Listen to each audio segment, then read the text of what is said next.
హరి ఓం. శ్రీ మహావిష్ణు పురాణం 67వ భాగం. పరశురామ అవతారం.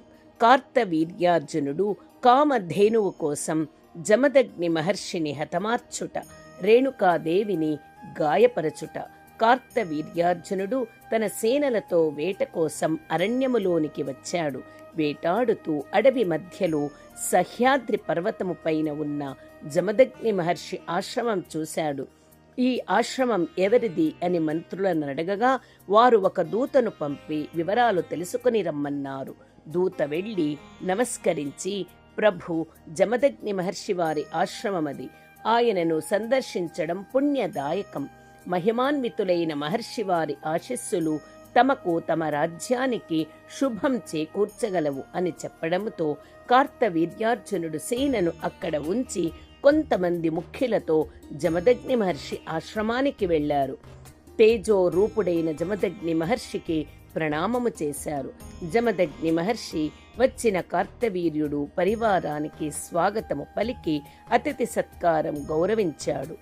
రాజు అతని పరివారం అక్కడ ఉన్న సరోవరములో స్నానాలు చేసి జమదగ్ని మహర్షి శిష్యులు చేసే వేద ఘోషలు, శాస్త్ర చర్చలు శ్రద్ధగా ఆలకించారు. జమదగ్ని మహర్షి కార్తవీర్యార్జునుని చూసి, రాజా, ఎవరు నీవు? ఇటు అరణ్యము వైపు వేటకు వచ్చారా అని అడిగాడు. కార్తవీర్యుడు నమస్కరించి, నేను కృతవీర్యుని పుత్రుడైన కార్తవీర్యుడను. నన్ను కార్తవీర్యార్జునుడు అని పిలుస్తారు. వేట కోసం అడవికి సేనలతో వచ్చాను. మీ ఆశ్రమాన్ని చూడటానికి వచ్చిన నాకు మీ సందర్శన భాగ్యం కలిగింది. మీ అతిథి సేవలకు సంతుష్టుడనయ్యాను. అనుమతిస్తే మా నగరానికి తిరిగి వెళతాను అని వినయంగా పలికాడు. జమదగ్ని మహర్షి చిరునవ్వుతో, రాజా, నీ పేరు ప్రఖ్యాతులు ముల్లోకాల్లో వ్యాపించి ఉన్నాయి. నీ వంటి వారు మా ఆశ్రమానికి అతిథిగా రావడం చాలా సంతోషముగా ఉన్నది. నీ వంటి అతిలోక పరాక్రమవంతునికి ఆతిథ్యం ఇచ్చే అవకాశం మాకు కలుగచేయండి. భోజన సమయమైంది. మీరు భోజనము స్వీకరించి వెళ్ళండి అన్నాడు.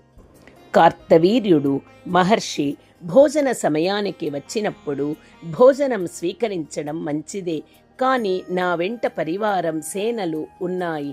వారందరికీ భోజనం ఏర్పాటు చేయడము కష్టము. నా పరివారం, సైన్యం తినకుండా నేను ఒక్కడను భోజనము చేయడము మర్యాద కాదు. కనుక అనుమతిస్తే వెళ్ళి వస్తాను అని పలికాడు.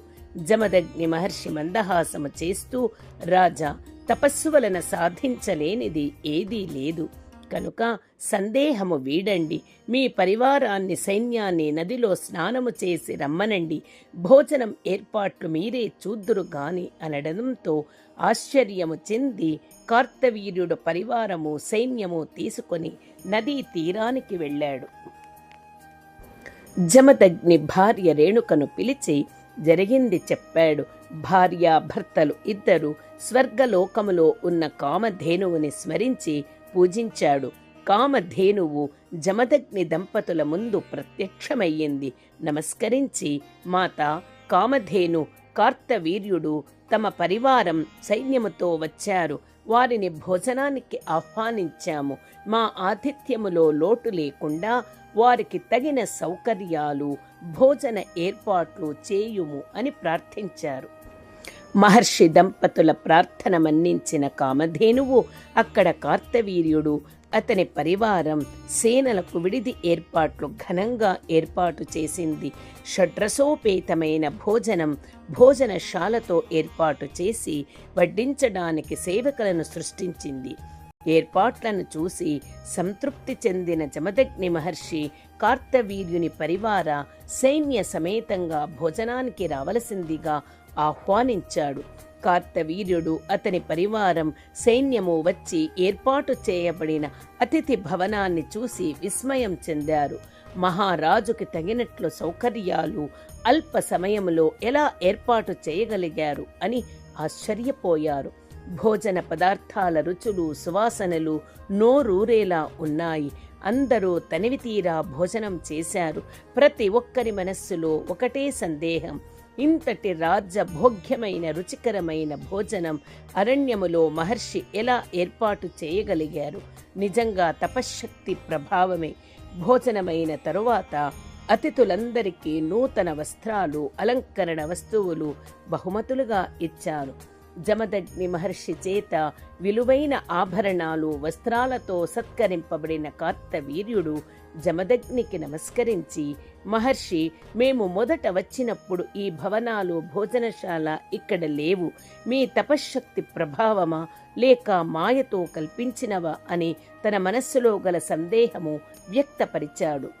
జమదగ్ని మహర్షి, రాజా, ఇది మాయ కాదు, నా తపశ్శక్తి వినియోగించలేదు. నిజం చెబుతున్నాను.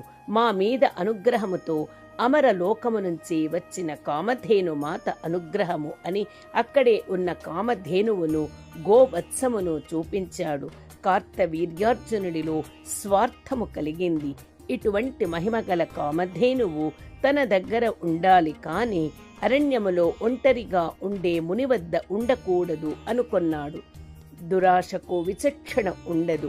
జమదగ్నితో, మహర్షి, ఇటువంటి కామధేనువు ముల్లోకరాజునైన నా దగ్గర ఉండటము ఉచితము కనుక కామధేనువుని నాకు సంతోషముతో సమర్పించండి, లేదంటే బలవంతంగానైనా తీసుకువెళతాను. వరప్రసాదమైన నా బల పరక్రమాలు గురించి తమకు పూర్తిగా తెలుసు అని హెచ్చరిస్తూ మాట్లాడాడు. జమదగ్ని మహర్షి మందహాసముతో, మహారాజా, కామధేను మాతకు అనుగ్రహము కలిగితేనే వస్తుంది. ఆమెను ఎవరూ బలవంతాన ఇష్టము లేకుండా తీసుకువెళ్ళలేరు. రమ్మని ప్రార్థించండి, వస్తే తీసుకువెళ్ళండి. బలవంతము చేస్తే మాత్రం సర్వనాశనం అవుతారు, ఆలోచించండి అని చెప్పాడు. కార్తవీర్యుడు మహర్షి మాటలు పట్టించుకోకుండా తన భటులను కామధేనువుని బంధించి తీసుకురమ్మని ఆదేశించాడు. జమదగ్ని మహర్షి కామధేనువుకి నమస్కరించి, మాత, నిన్ను నీవే రక్షించుకో అని ప్రార్థించాడు. తనను బంధించడానికి వచ్చిన భటులను చూసి కామధేనువు గట్టిగా అరిచింది. ఆ అరుపుకే భటులు గుండెలు పగలి మరణించారు. కార్తవీరునికి రోషము వచ్చి సమస్త సైన్యాన్ని పంపాడు. కామధేనువు శరీరము నుంచి వేలాది వీరులు పుట్టుకు వచ్చి సేనలతో తలపడ్డారు. చూస్తుండగానే కార్తవీర్యుని సైన్యం నశించిపోయింది. చావకుండా మిగిలిన కొద్దిమంది పారిపోయారు. కార్తవీర్యార్జునుడు తన సహస్ర బాహువులతో 500 బాణాలు ఒకేసారి వదిలాడు. ఎన్నిసార్లు బాణవర్షము కురిపించినా కామధేను గోసేనలు ఒక్కరు కూడా మరణించలేదు. తన బలం, సామర్థ్యము ఎందుకు పనికిరాలేదు అని చింతలో పడిపోయాడు.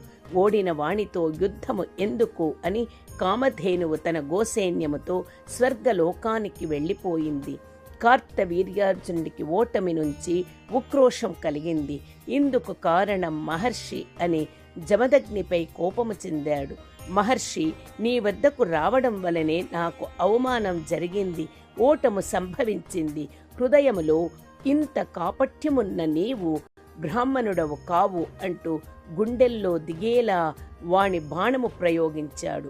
జమదగ్ని మహర్షి తనకు మరణం సమీపించిందని తెలుసుకుని దానిని ఆపడానికి తపశ్శక్తి వినియోగించలేదు. జమదగ్ని మహర్షి మరణించడముతో రేణుకాదేవి రోదిస్తూ కోపముతో, బ్రహ్మహత్యకు అకారణంగా పూనుకున్నావు.